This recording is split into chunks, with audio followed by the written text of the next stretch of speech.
Okay, hi everyone, and thank you for joining us today. I am Fauni Barra. I'm the Public Programs and Residency Coordinator here at Griffin Art Projects. Today is a special day because we are doing our very first hybrid event, which means there's an audience right next to us, and I'll talk a little bit about it later, about what it looks like for you and how we're gonna troubleshoot some things that might happen.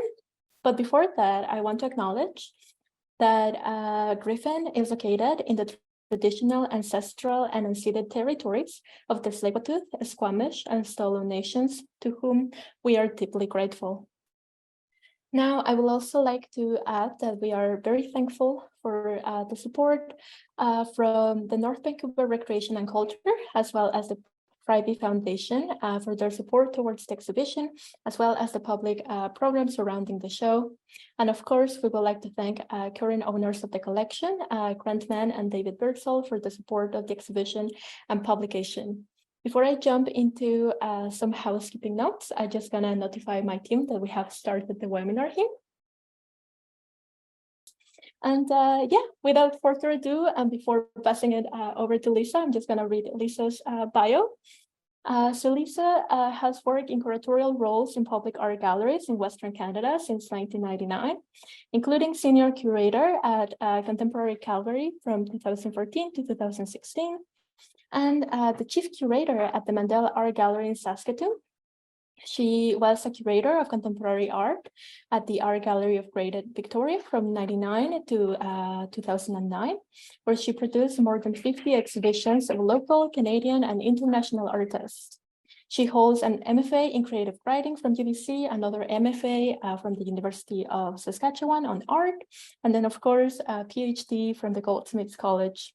Baldissera has served on contemporary art juries across Canada and internationally, including the Canada Council for the Arts, Royal Bank, and Canadian Painting Competition, the Savi Art Award, and as guest of the British Arts Council Outreach Program. So I hope you enjoyed the show, and I'll be seeing you in the comments. And then, yeah, it'll be over to Lisa. Just give me a second while I do the transition here. Good. So thanks everybody again for coming. Those of you who knew Gerd Metzdorff are going to have stories to share. I never met him, so part of my challenge has been to get to know him through this collection. So this is the second part of the collection that we're showing. The first part was last year, Per Diem II. This part is, and that part was showing primarily photography, but we were also showing some prints and drawings. So this one, we were very fortunate that the new owners of the collection, when they saw my struggle to fit 300 pieces into 3,000 square feet, said, you know what, Lisa, just do another show.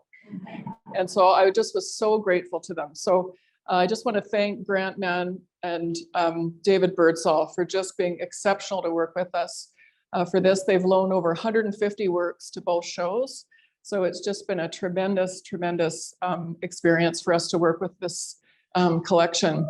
I tend to hang these shows quite densely, and the reason I've done that is because I know the pilgrimage to North Vancouver and the trauma of crossing that bridge seems to keep people away, so I want to make sure you've got lots to see when you get here. So you'll forgive me if I'm almost veering on auction house, but I really wanted you to see this amazing collection, and still half of it is missing. So that will just let you know a little bit about the intensity of Gerd Metzdorff's collecting.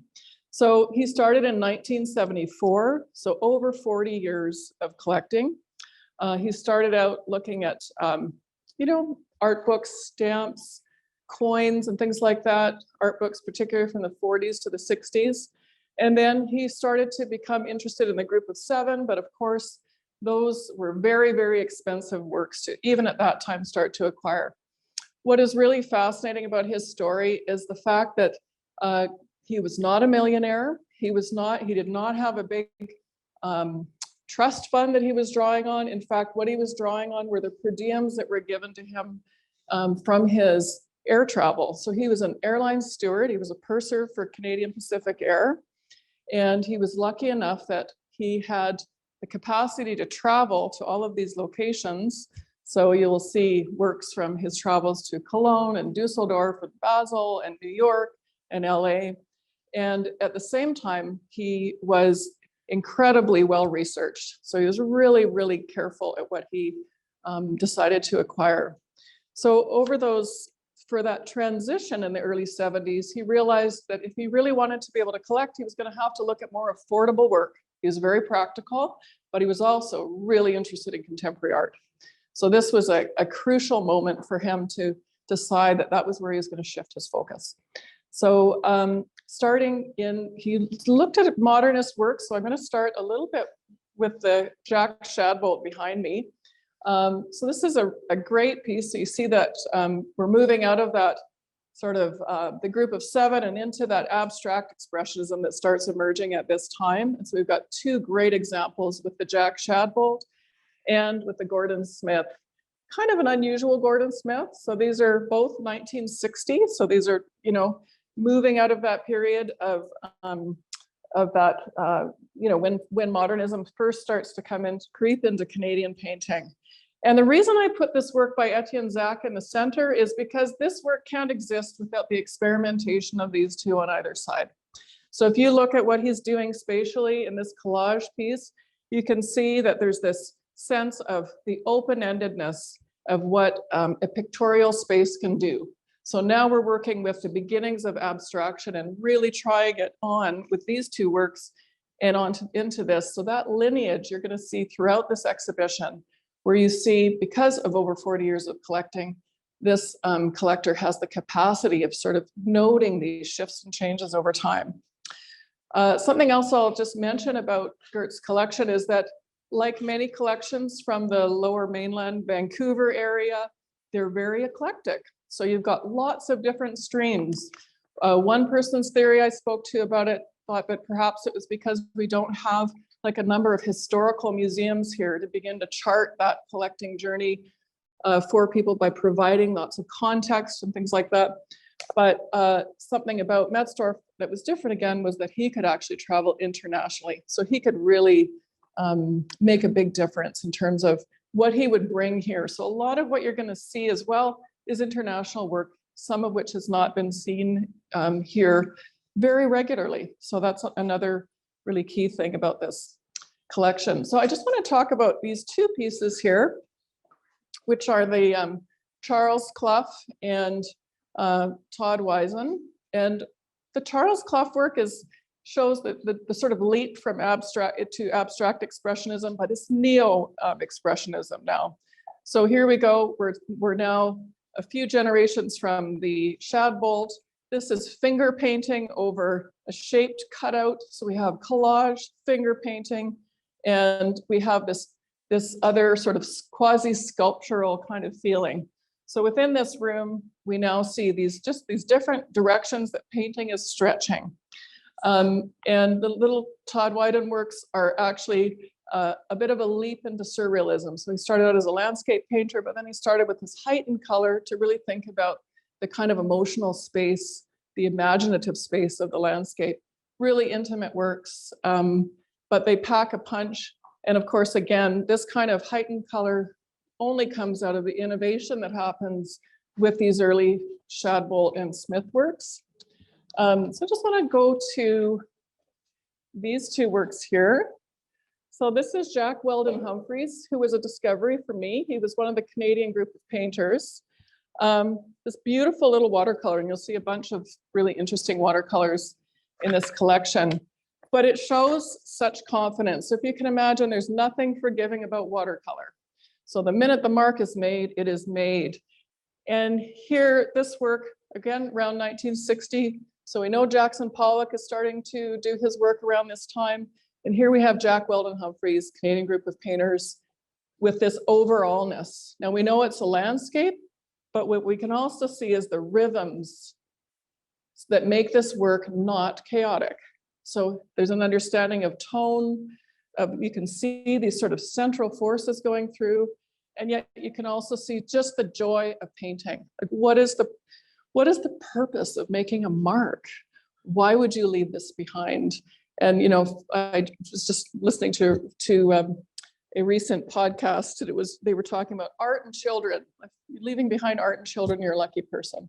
So whether you've made it or you've collected it, And, I guess, those are the things that really change our minds about how to look at the world. So, and I've hung it next to the Grant Mann work because this is a completely digitally produced image. And this work is a kind of fusion of many, many different sources. And you'll see that the light sources are also kind of uneven. So you can tell immediately that the light sources aren't quite making sense. And that's because it's a digitally produced image. So here we've also started to suspend our idea of light, and we're starting to think about overallness. And so into this pictorial tradition comes something like this, where again, we're looking at an overallness.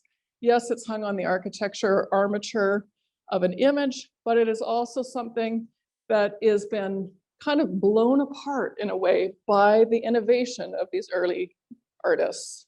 So it's just, you can't keep thanking them enough, right? Like just what happens when we're looking. And so and also the joy of us being able to look at this together in a collection that's pretty much this magnificent. So I'm just gonna direct your attention over here. So Alan Serrett was a bit of a discovery for me. So I had not really known much about him. Now he talks about starting out as working as an apprentice to an architect. So he was very interested when he started looking at minimalism. So that kind of reduced form of making artwork, but he didn't find it that satisfying. And he also he was very interested in painting. So what he decided to do was create these kind of armatures over which he would create these kind of tangled drawings. So they were originally wrapped around armatures. Then he took them off. He just decided that was one layer too many. And so each of these little nodules are his individual gestures of knotting the work. And if you get in close to this work, which you'll have an opportunity to do, you'll see that it's also threaded through with color. So in a way, he said, I wanted there to be space between the threads of the canvas. So if you can imagine what we've been looking at with canvas, what he's done is he's just opened up the canvas so we can see through it. And it's just so fascinating to think about it that way, because then we really see its relationship to abstract expressionism, to the Charles Clough work, and to gesture. So you can see mark making and gesture in this. One of the other pieces that another way that he would think through this work is just to grab a handful of colored pencils and make a drawing with them. These were like prototypes for these works as well. So just gesture, pure gesture and movement. So there's something almost like that comes like a choreography. You could also think about it in terms of the internet and networking and nodes. So there's this idea of like information passing through. So amazing to think about this being sutured to a painting history. Similarly, I'm just going to point out this Ken Lum work next to me. It's called Prototype for Cushion Painting from 1990. Super whimsical, a surprise for a lot of people who know Ken Lum's work. And this work comes out of his early works of upholstered sculptural pieces. So he's here kind of suggesting that maybe that sculptural work could also sort of leap into a painterly language. But I don't know if it's a prototype. When I look at it, I think he was quite satisfied with it as it was, So it's just a very confident work, and we'll see another early work of Ken Lum's in this show too. So I also want to just point out on the other wall here that we have three works. One is a photograph of Gerd himself, so I invite you to look at this. Now this is Gerd in his West End apartment, well under 1,000 square feet, where he lived with this work. So I think it's just such a wonderful image of the joy of this work, to live with this work. You can see his art books, you can see some of the works, you can see the Gordon Smith in the corner of that image of Gerd. And according to Christos Tikiakos, what he's doing with his hands is telling us the space that should exist between the two Andy Warhols that are in this exhibition. So it's just giving us the distance that we should have between those two works. I've also included this Rodney Graham work, Gifted Amateur, because I just think it's so funny. And it is really about, the emerging painter, and this exhibition is about painting.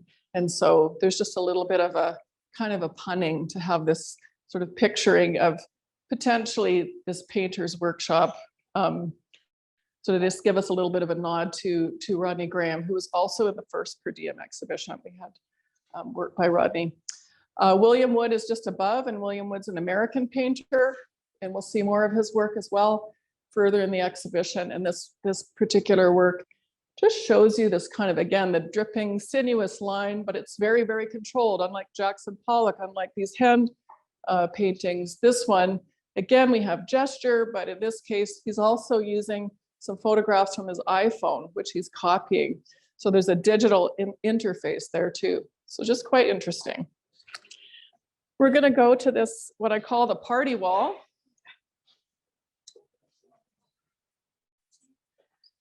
Now, something I thought was really interesting about the different streams in Gerd Metzdorff's collection, where there's places where there's conversation between artists, some of them working very solidly in a minimalist kind of tradition, and others very concerned with minimalism strictures and very much post-minimalist or critiquing it even further. But what does seem to marry the works is a beautiful form, sense of materiality. The formality of the work is always there, even in the conceptual work. So I think if you, so in this wall, even though we have Ed Henderson's abstractions, Marcel Zama's tiny figure losing its head or multiple heads, Raymond Pettibone, original painting by Raymond Pettibone, which is fantastic. Tony Tassett's Hyde painting here. And we have Delia Brown posing with her friends in these interiors. So these are actually her and her girlfriends just getting dressed up and posing, which is kind of, you know, as one person said, it's kind of funny because when you're moving into this art world, let's imagine, you know, if you're moving into this art world, maybe not all of us feel so comfortable. So Delia Brown kind of posing for these pictures is quite funny, tongue in cheek. Tim Gardner's Crown Royale, this very, very kind of modest subject and absolutely exquisite painting. So if you look at these up close, and again, this is also watercolor. We have Max Bates here, one of the Limners, who was one of the sort of post-war contemporary artists in Victoria. This Limner group, a number of them had come from the US, the UK, Germany, and they were really interested in trying to start a contemporary movement there. So you can very much see neo-expressionism here. You can see, I mean, if you look at this as one stroke through that woman's face, that's one watercolor stroke. The confidence of that work is absolutely amazing. You know, and he's not somebody who really is as well known as he should be. Like he's known here, maybe in sort of pockets, but I don't think he's necessarily outside of art circles a well-known national figure. And then we have Carol Dunham here. So these are also based on figuration. We see a kind of very interesting kind of wafer of wood underneath them. So you'll see this throughout the show where it just kind of tips into a sculptural or a material kind of sense. Like there's an excitement about materials. So you have this kind of very gestural sort of nod to figuration. It kind of has a good conversation with the small Tony Tassett Hyde painting. Carol Dunham is just incidentally Lena Dunham's father. So and so there's all kinds of folks that are not necessarily the superstars. You'll have some superstars. What does that mean anyway, right? So I really love that you've got this kind of territory, a geography of people, that everybody is making up this art world like this, right? They're in conversation with each other. So if you think about, I remember seeing an early Picasso show, and it was like from when he was 20 years old. And there were just these one-offs in there that made me realize what was to come later. So it's not always that it's the top work, the work that everybody's talking about, but some of these works supply the conditions for the shift that's about to come. And so that is so exciting. And you're going to see a lot of that in this show.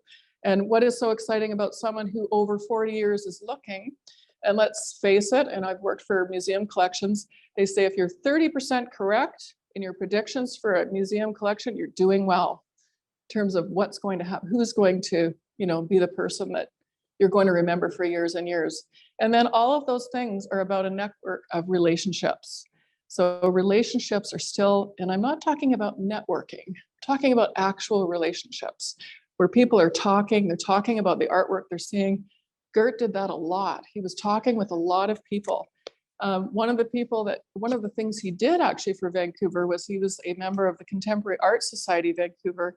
He was the director of programming. He really wanted to bring more rich conversations to Vancouver. So in the 70s, he was part of that, a group of people, including Henning and Brigitte Freiby, who are the founders of the Griffin Art Projects, to start to bring folks in that would really enrich that conversation. So we had UK art critic Griselda Pollock come in through his efforts, Andy Warhol, John Chamberlain, Holly Solomon from PS1, founder of PS1. So we had, incredible people coming through at that time who enriched that conversation. So I think he was very good at it from what I hear.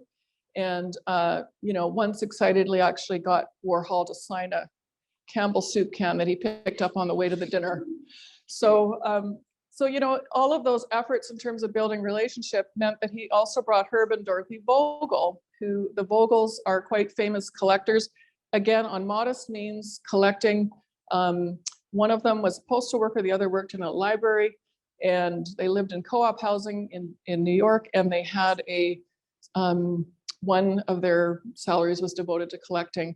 This Charles Clough painting comes from the Vogels collection. So actually Gerd purchased that from the Vogels. So yeah.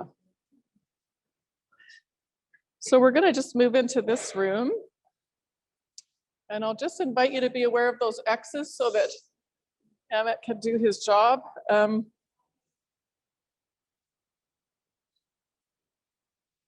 So here we have William Wood again. Let me know if you have any trouble hearing me in this room. It's a little bit more difficult. So this is William Wood. We saw his early work in the foyer. So again, William Wood working with very much a painterly process, but the origins being sometimes cell photographs, things like that. So you see this lovely tonality. It reminds me a little bit of Tony Only, actually, this sort of reduced palette. There's still an attention to form. It's kind of quasi-abstract, but you see all of these drips kind of falling on either edge. So he's worked on it flat. This idea of process painting, process work comes through the whole collection. I've noticed that there's a real interest in process. Can everybody hear me okay? Okay, great. So Andrew Dadson is another great example. So Andrew Dadson, in making these works, he would often have them flat on the floor and be squeegeeing in numbers of different directions. But you can see that gesture. So again, you think about the Alan Serrett work that we saw, the sculpture. So this is very much about a trace of a gesture, and there's something so immediate about painting because you can see exactly the speed of the thought of the painter. So here we have this record. Then after he would make this painting, he would then restretch it on a larger canvas so that we have the sculptural quality of all the drips and the materials he was moving off to the edge.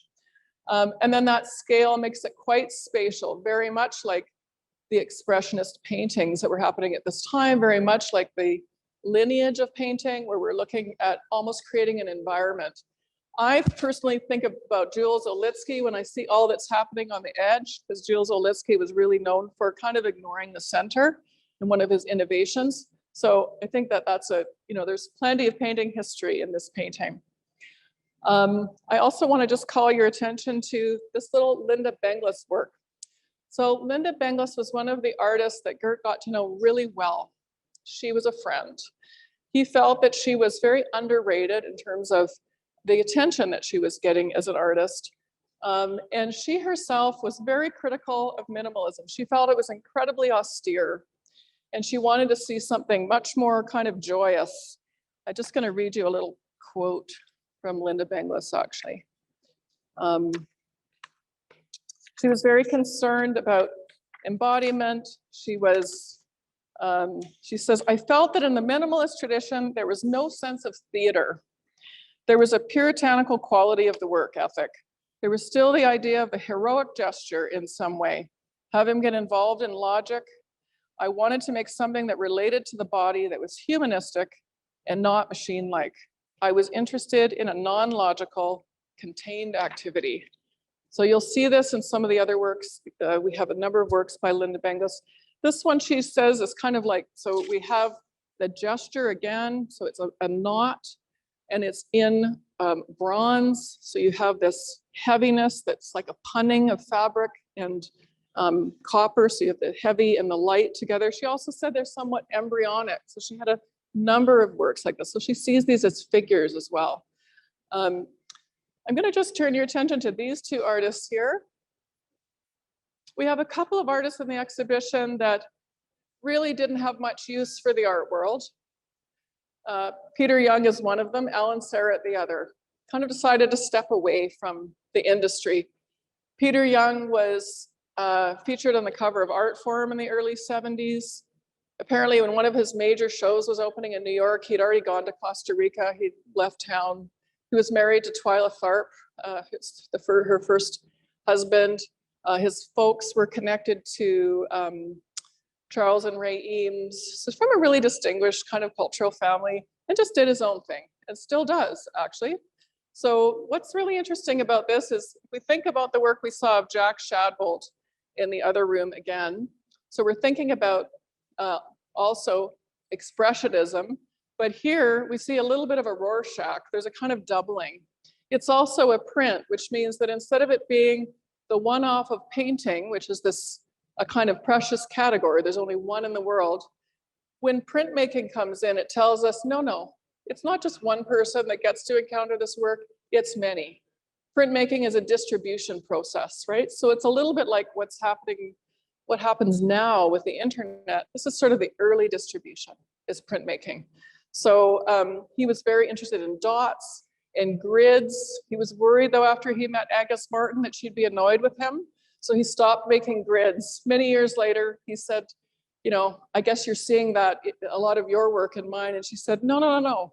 Like, kind of like there's room for everyone's grid. I don't have the final say on the grid. So looking at Ed Henderson's work next door here, you can see very much the influence of surrealism, but also this kind of floating world, this heightened kind of color. And so the floating world nods to almost a kind of psychology. You've got all of these elements that you could sort of move, the hammer, the tree that turns into an architectural structure, this strange architectural structure. It feels a little bit like all of us reading the news about the planet right now. How are we going to fit it all together? The built environment, what the planet needs, the impossibility of drawing together all of these disparate abstractions. And this is what painting can do. It stops us right there. We're in a liminal space. There is no solution, but there is imagination. And into that realm of imagination does come new thinking. So it's just a kind of beautiful example of that kind of thinking. We're going to go next door here to Damien Moppett's work.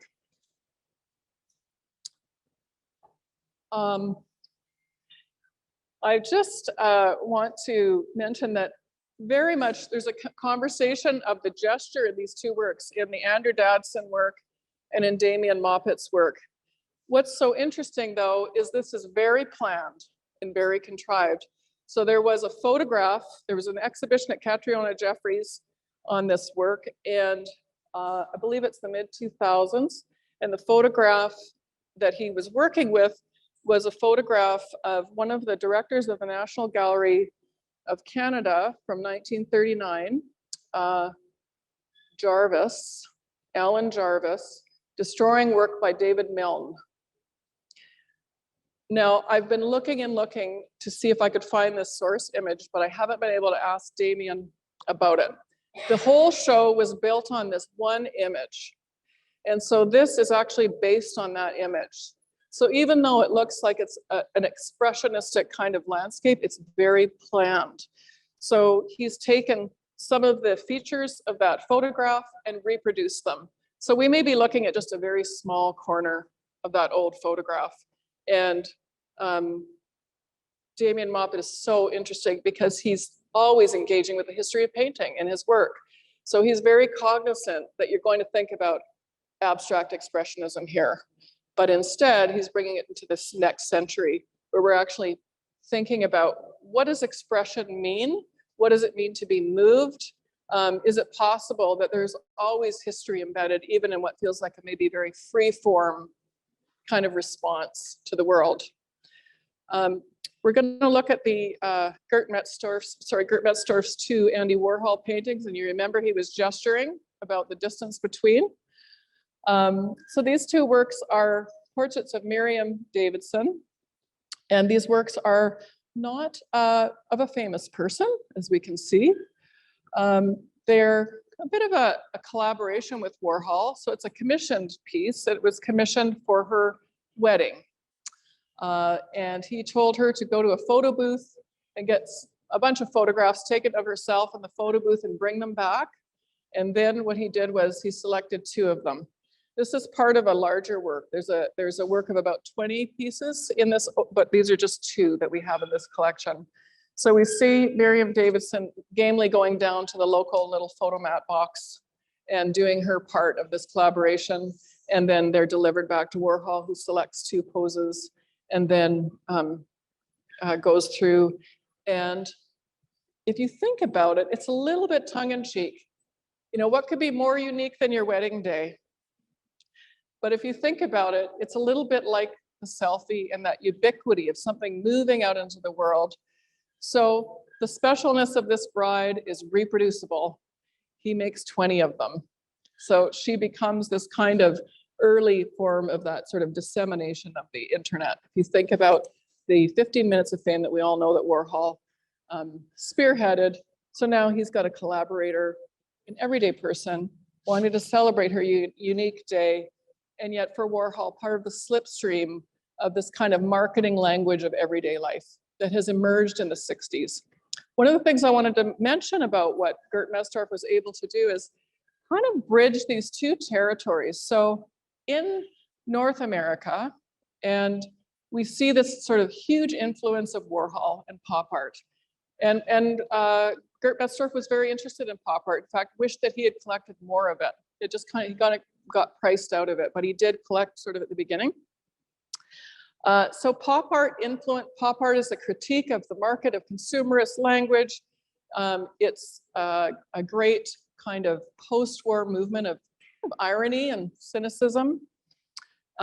Whereas in Europe, the emergence post-war was Joseph Beuys, who was interested in meditation, in psychoanalysis. He was thinking very much about art as cathartic and healing. So we have 2 very different streams between Beuys and Warhol. And in this collection, you'll actually see nods to both, which I think is really special for a Canadian collection to have this kind of weaving. And that's because he was able to travel. And so he was going to the work at its source. So he was meeting at its source where this work was taking place in Germany, where it was taking place in New York, and he was able to make these purchases. One purchase that he made that was for Jean-Michel Basquiat portrait. He said that they were $5,000 each, and he was amazed that they weren't selling. And in the end, he ended up reselling that one so that he could purchase more art, but very regretfully. He didn't part with many of his works, as far as I understand. So, and anybody here who knew him is welcome to jump in and contradict me at any moment or add.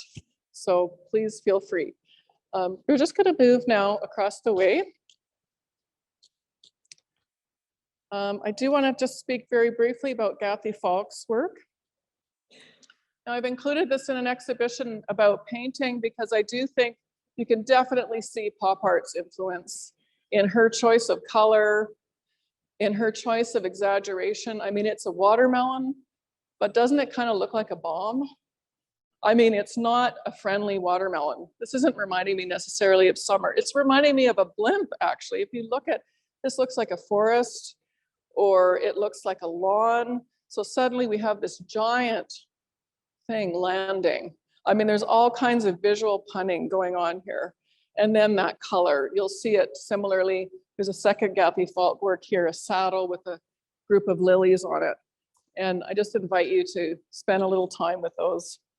So I just want to talk about this piece by Ken Lum, one of his early sign paintings, which is just fantastic. Again, you see this floating world where Ken Lum is engaging with what is the signification of language, but not even on the level of the word, the level of the font.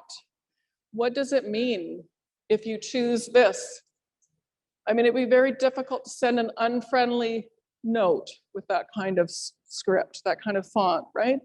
So each of them has an affect. Each of them delivers a feeling.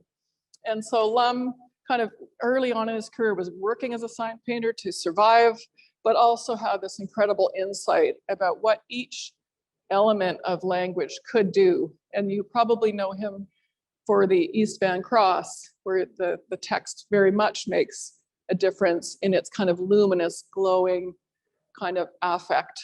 Here, these are part of his early experiments with that work. So really special work. I want to just turn our attention again to Linda Benglis. And these works, so the works on the right are one-offs. These are monoprints, and she's painted into these two works. At the same time, these works were commissions for the LA Olympics of 1984. There are a number of them. And so Emmett actually noticed these circles throughout, so you can see her experimenting with the Olympic rings there. But it's also her handmade paper. So once again, it's so very much within the realm of her work. So she's created this handmade surface, this unique surface. So it's stained, it's non-heroic, non-monumental.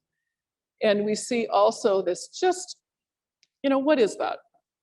Someone said it's an ice cream cone. Someone said it's pina colada, a piñata. This work is called Lagniappe, if I'm saying that correctly.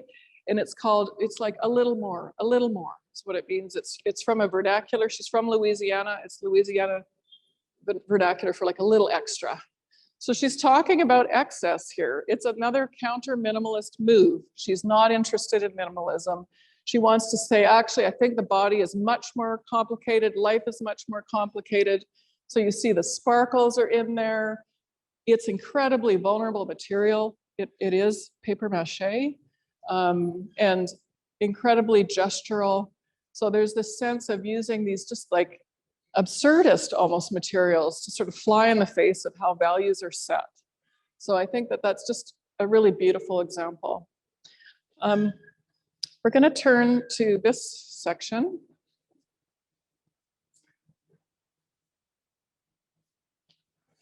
We've got these.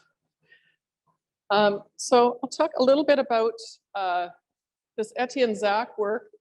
So we very much can see here the influence of Philip Guston. But you can see these sort of waves. We've taken hand painting one step further, finger painting, and we've got these sort of gouged out, muddy, abject kind of mount for this. This is, this could be gestural and quite beautiful, like what we saw with the Jack Weldon Humphreys, the movement and the gesture. But here it's just like right on the edge of things that we maybe don't want to encounter that closely. So here he does another shift, completely refuses perspectival space with this overall treatment, this kind of spray painting treatment. And, I don't know, what do you think about the composition? Like, is this the rarefied source that we might think of the object of painting? So all of those things tell us that Etienne Zach is so engaged with contemporary painting practice, because what he's doing is trying on all of these kinds of languages. And at the same time, remember in art class when you learned that Rembrandt would put like a tiny dot of red on the nose to make sure it came out? Well, what is this cerulean and this pink? So we know that Etienne Zach has taken all those painting lessons very seriously, and he's still moving our eye around this canvas and doing so with the gesture, but also formally with the color. I want to just talk about Pia Friese's work, which is next door. She's a Swiss artist. She studied with Gerhard Richter and she worked with him. She's not, again, someone for me that was a surprise. Maybe some of you knew her, but I didn't know her work very well. You'll have a chance to look up very closely at it, but it's a quasi-sculptural. Again, we see the neo-expressionism coming through in this work. So you see these kinds of squeegeed tubes of cerulean, these things that are just sort of left as they are, you know, a kind of shorthand of all the different things you could do in paint. You could use a brush, you could use a palette knife, you could squeeze, anything is possible. Now, if you think about the fact that painting was so out of style, at a certain point, it was just conceptualism, installation work, performative work, photography. So out of that comes this kind of real resistance. Like, painting is a language. This is a significant language. It has this significant capacity for conceptualism, abstraction, and for all of the kinds of conceptual thinking that go into those other forms. So, and we can see the relationship, again, the floating world relationship, these works, the Ken Lum work, the Ed Henderson work. So you can start to see this kind of imaginative space opening up with painting. I'm going to look at the Liz Magor piece here. And Liz Magor's work is a work that is, well, could we say it's abject? It's an incredibly compelling work. So when you look at Pia Fries's paintings, in which, and Etienne Zach, so there's some abjection in that work. Those paintings, those sort of worm-like kinds of pieces left on the surface. But here we have this kind of pupae-like human form, but a lot of attention to the material. We see the copper undercage kind of seeping through in green. This sense of, like, you know, in the world of these kind of, you know, we're talking about AI and this new sort of concern about affection that we might have for these new robotic devices. Like, what are the limits of how we feel about something? It's like, look at the prompt of care and revulsion that we feel just simply through a few material prompts. So Liz Magor really plays with our imagination and our embodiment. So very much like Linda Benglis is concerned with embodiment, so is Liz Magor in this work. So we're just going to head over to the back room here.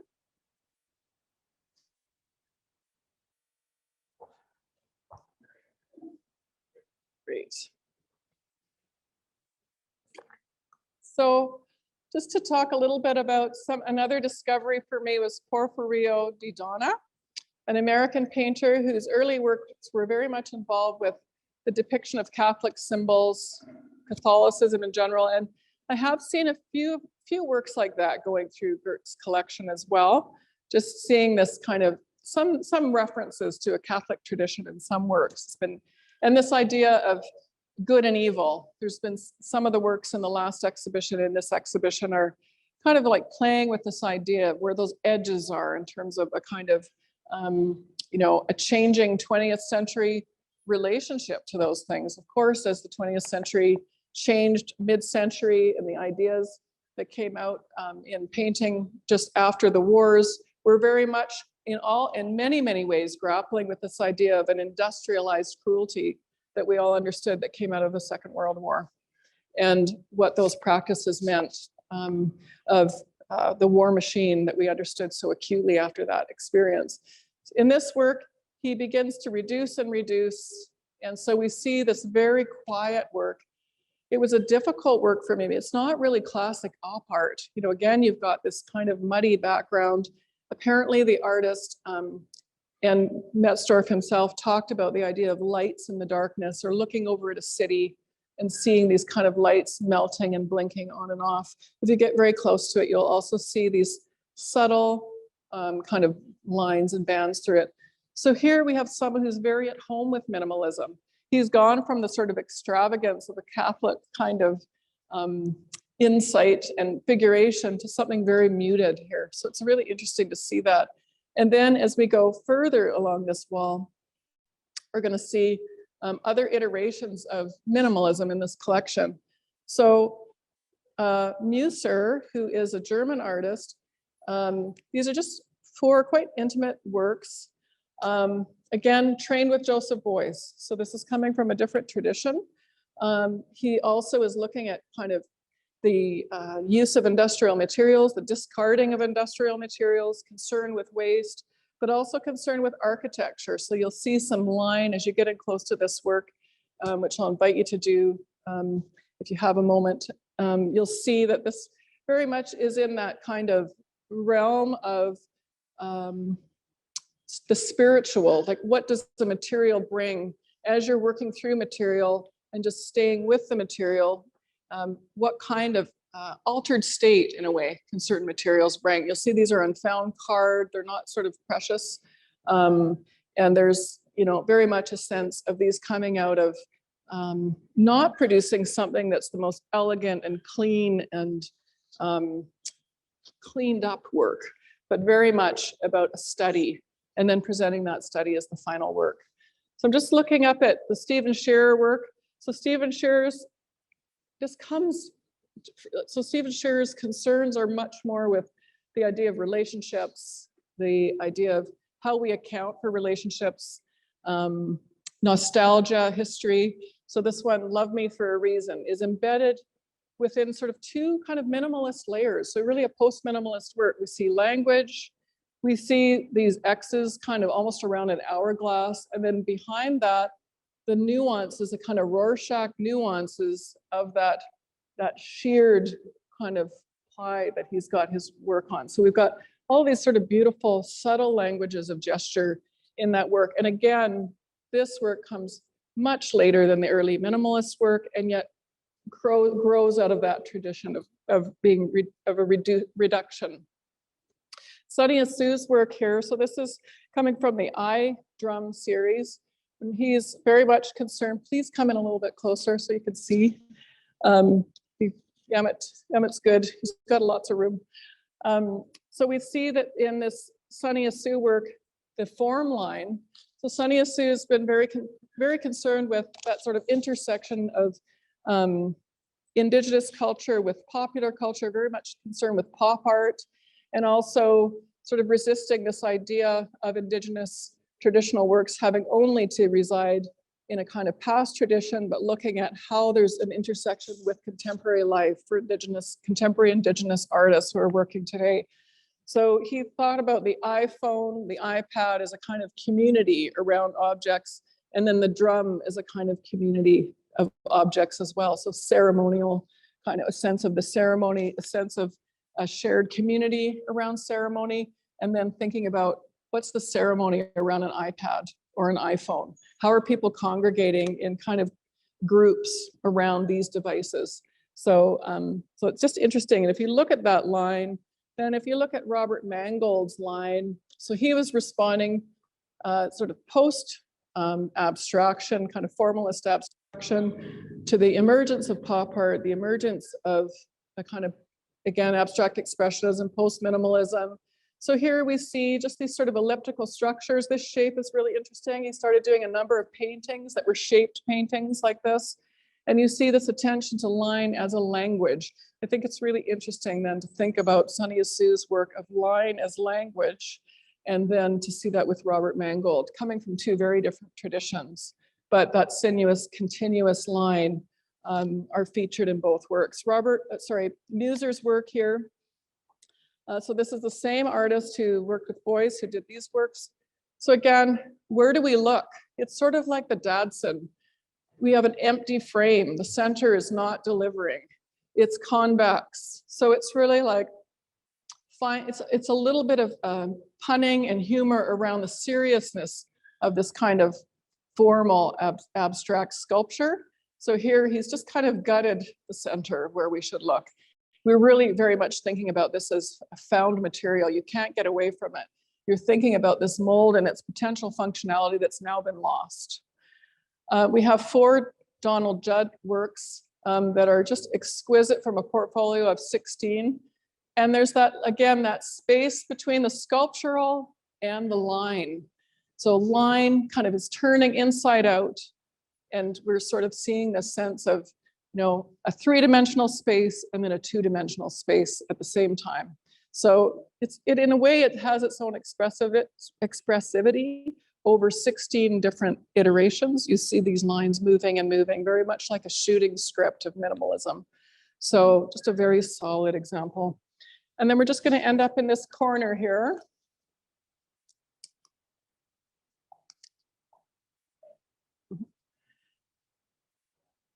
So, thank you. And Andreas Weishaupt. So for those of us that know, Gauguin and Rousseau, you can definitely see the origins of where this work comes from. But it's made in 1982. So this is very much a work of resistance. This is the new wild movement of West Berlin, where they really, again, want to refuse the predominance of conceptual work. They're deciding they're just going to return to the expressivity of painting's possibilities. So this work is very much within that kind of realm, sort of hearkening back to history. From there, we'll go to here. And just want to talk a little bit about the Donald Bakler work. So Donald Bakler is an American artist. So he very much was, again, thinking about minimalism, but he decided to do this in a very different way, where he would use different figuration as pared down as possible to create almost like a semiotics. If you think about Ken Lum, this one is semiotics of certain found imagery that would be circulating. So again, from that tradition of minimalism, but then using imagery instead. Graham Gilmore's work. So this is very much a work that is drawn out of kind of looking at a Catholic tradition, this kind of melding of found material. So you've got these two sheets here that are really looking at, this is like a sheet from the Bible. It's sort of an index of all the different sort of sections of the Bible and storytelling, in with these kind of images of birth, sexuality, and the kind of really interesting intersection between the two. So just a beautiful example of Graham Gilmore's work. And then finally, we have Sigmar Polke, who was probably one of the most important artists of the 20th century, important German post-war artist, started out as a photographer and then moved into these more expressive forms and was looking at kind of the chemical properties of painting. So here you've got these, again, sort of sexualized kind of imagery, not even sort of sexualized imagery. And then you've got this kind of melding and mingling of all of these different painting forms. So we've kind of gone on a bit of a journey through the whole show of all the different processes of gesture, mark making. And we've come here to this kind of, there's a little bit of a graffiti kind of quality to some of it. And also that sort of spatial quality of the Dadson. So you can see that sort of suspension of space, the floating world once again. So I think we should just give a round of applause to Gerd Metzdorff for bringing this work to us.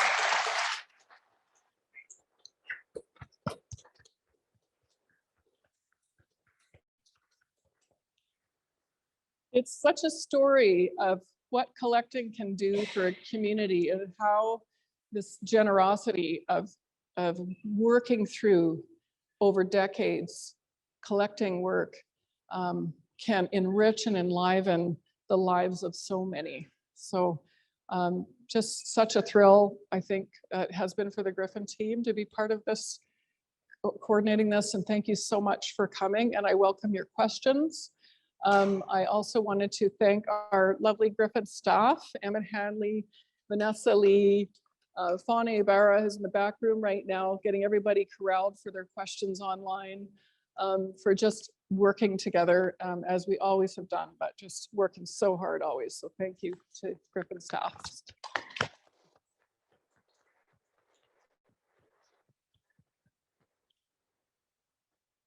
And I'm going to just, if you do ask a question, I'll just repeat it so that people online have a chance to hear it. But also, if you want to just go and look at the show, please feel free to go and do that now too, and just enjoy the rest of your afternoon as well. Yeah. I know you have a question. Okay. Just a big thank you for Oh. such a comprehensive tour. Oh, good. And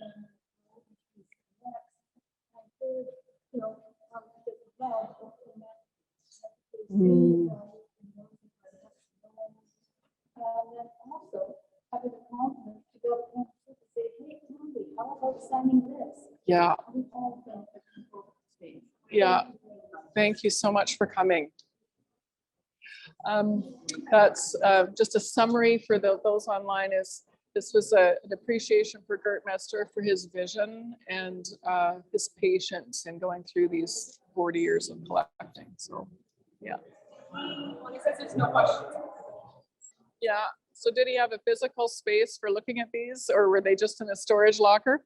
So that was his apartment, that West End apartment. So some of the larger works remained in storage. It was very difficult to have a space to show them in, but as much as he could live with them, he did. So they would be rotating and moving, and he would keep changing them. But the larger works, like the Dadson and the David Moppet and the Ken Lum, were held in storage. Yeah, yeah. Thank you. Well, we just the comment is just the care with which we've worked with this collection, and I would just say that it's such an honor for us to work with this work, and for many of us getting close to some of the works that we've only ever seen from afar, or getting the chance to see, there's something very vulnerable about seeing that work and almost returning it to its origin. Like, it's very new to see an Andy Warhol up close, and this kind of modesty of that particular work too. So thank you. Okay, thank you so much, everybody online, for tuning in and being part of our experiment of a hybrid model today. I hope you got a good look at the work, and if you're in town, that it'll inspire you to come in person. So thank you so much for coming today. Thank you, Lisa, and thank you everyone else in the Griffin team for making this possible. And of course, thank you for joining us today for this hybrid Curator's tour. A reminder that if you're in the Lower Mainline and you want to visit the show, we are open Friday through Sunday, noon to 5 p.m. We would love to see you here. And of course, if you want to find out more about Griffin Art Projects and everything we're up to, you can subscribe to our newsletter, which I'm putting on the chat right now for you to see. You can just go to the bottom of the website, put your mail, and we'll be in touch. And yeah, thank you, everyone.